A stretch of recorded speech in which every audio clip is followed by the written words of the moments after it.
জয় যিশু। প্রথম পাঠ, দ্বিতীয় বিবরণ পুস্তক, 10 অধ্যায়, 12 থেকে 22 পদ।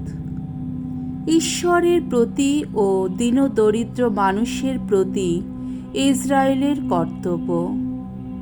মশি একদিন ইসরায়েল জনমণ্ডলীকে এই কথা বললেন, ইসরায়েলের মানুষেরা, শুনো, তোমাদের কাছ থেকে তোমাদের ঈশ্বর ভগবান কি আশা করছেন? তিনি শুধুমাত্র এই আশা করছেন যে তোমরা যেন তোমাদের ঈশ্বর ভগবানকে সম্ভ্রম করে চলো, যেন সব সময় তার দেখানো পথেই চলো। তোমাদের ঈশ্বর ভগবানকে তোমরা যেন ভালোবাসো আর সেবা করো তোমাদের সমস্ত অন্তর দিয়ে, সমস্ত প্রাণ দিয়ে। তিনি আশা করছেন তোমাদের মঙ্গলের জন্যে আমি আজ ভগবানের এই যে সমস্ত আদেশ ও বিধি নির্দেশ তোমাদের পালন করতে বলছি, তোমরা যেন তা মেনেই চলো। একবার ভেবে দেখো তো, স্বর্গলোক, ঊর্ধ্বতম স্বর্গলোক এবং মর্ত্যলোক ও তার মধ্যে যা কিছু রয়েছে তা সবই তো তোমাদের ঈশ্বর ভগবানেরই।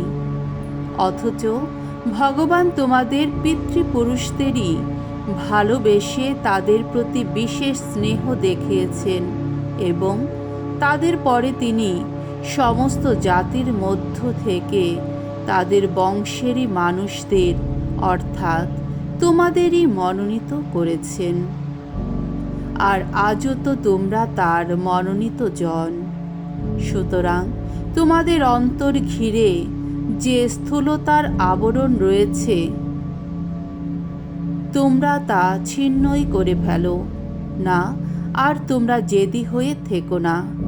কেননা তোমাদের ঈশ্বর ভগবান, যিনি সকল দেবতার দেবতা, তিনি সকল প্রভুর প্রভু, তিনি সেই মহামহিম, পরাক্রম, ভয়ঙ্কর ঈশ্বর, যিনি কারো প্রতি কোনো পক্ষপাতিত্ব দেখান না, কারো কাছ থেকে কোনো রকম ঘুষও নেন না।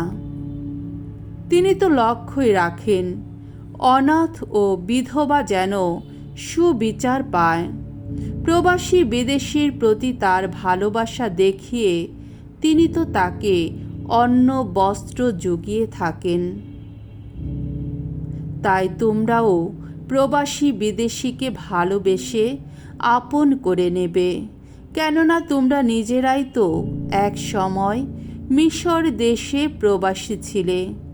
তোমরা তোমাদের ঈশ্বর ভগবানকে সম্ভ্রম করেই চলবে, তারই সেবা করবে, তাকেই আঁকড়ে থাকবে, তারই নাম নিয়ে শপথ করবে। শুধু তিনি তোমাদের বন্দনীয়, তিনি তোমাদের ঈশ্বর। তিনি তো তোমাদের কথা ভেবে মহৎ ভয়ঙ্কর সেই সব কিছু ঘটিয়েছেন যা তোমরা নিজেদের চোখেই দেখেছ। সেদিন মিশর দেশে যাবার সময়ে তোমাদের পিতৃপুরুষেরা সংখ্যায় ছিল মাত্র 70 জন, অথচ আজ দেখো তোমাদের ঈশ্বর ভগবান তোমাদের করে তুলেছেন আকাশের তারার মতোই অগণিত। প্রভুর বাণী। ঈশ্বরকে ধন্যবাদ।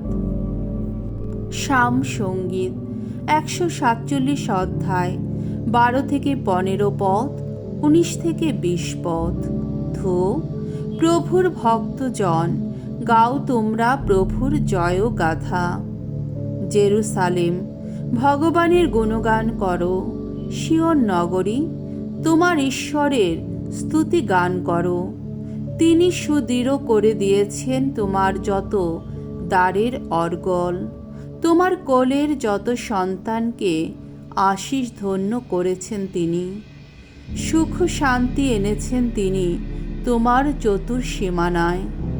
সেরা গমের ফসলে তোমার ক্ষুধা মিটিয়ে দেন তিনি।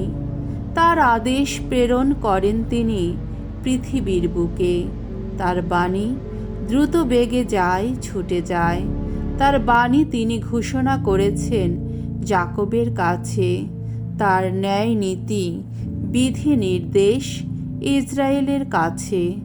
আর কোনো জাতির জন্যে তিনি করেননি এমন মহাকাজ, আর কোনো জাতিকে তিনি জানিয়ে দেননি আপন ন্যায় নীতি। বাণী বন্দনা। জয় জয় প্রভুর জয়। মঙ্গল সমাচারে ঈশ্বর আমাদের করেছেন আহ্বান, আমরা যেন পেতে পারি যিশুর আপন মহিমা। জয় জয় প্রভুর জয়। মঙ্গল সমাচার। মথি রচিত মঙ্গল সমাচার 17 অধ্যায় 22 থেকে 27 পদ। নিজের মৃত্যু ও পুনরুত্থান সম্বন্ধে যিশুর দ্বিতীয় ভবিষ্যৎবাণী। ঈশ্বর পুত্র হয়েও যিশু মন্দিরের কর মিটিয়ে দিলেন। যিশু ও তার শিষ্যেরা তখন গালিলিয়ায় একসঙ্গে রয়েছেন। সেই সময় যিশু একদিন তাদের বললেন, শোনো, মানবপুত্রকে শীঘ্রই মানুষের হাতে তুলে দেওয়া হবে, আর তারা তাকে হত্যা করবে। তারপর তৃতীয় দিনে সে পুনরুত্থিত হবে। এই কথা শুনে শিষ্যেরা মনে মনে খুবই দুঃখ পেলেন। পরে যিশু তার শিষ্যেরা কাফারনাউমে এসে পৌঁছলেন। যারা মন্দিরের কর, সেই 2টি রূপোর টাকা আদায় করতেন, তারা পিতরের কাছে এসে বললেন, আপনাদের গুরু কি মন্দিরের কর দেন না? তিনি বললেন, হ্যাঁ, নিশ্চয়ই দেন। পিতর যখন বাড়িতে ঢুকলেন, তখন তিনি কিছু বলার আগেই যিশু বললেন, আচ্ছা সিমন, এই ব্যাপারে তোমার মত কি? পৃথিবীর রাজারা কাদের কাছ থেকে কর বা রাজস্ব আদায় করেন? তাদের পুত্রদের কাছ থেকে, না অন্য লোকদের কাছ থেকে? পিতর উত্তর দিলেন, অন্য লোকদেরই কাছ থেকে। তখন যিশু তাকে বললেন, তার মানে পুত্রেরা কর দিতে বাধ্য নয়, তবু ওদের ধর্মবোধে আঘাত দিতে চায় না।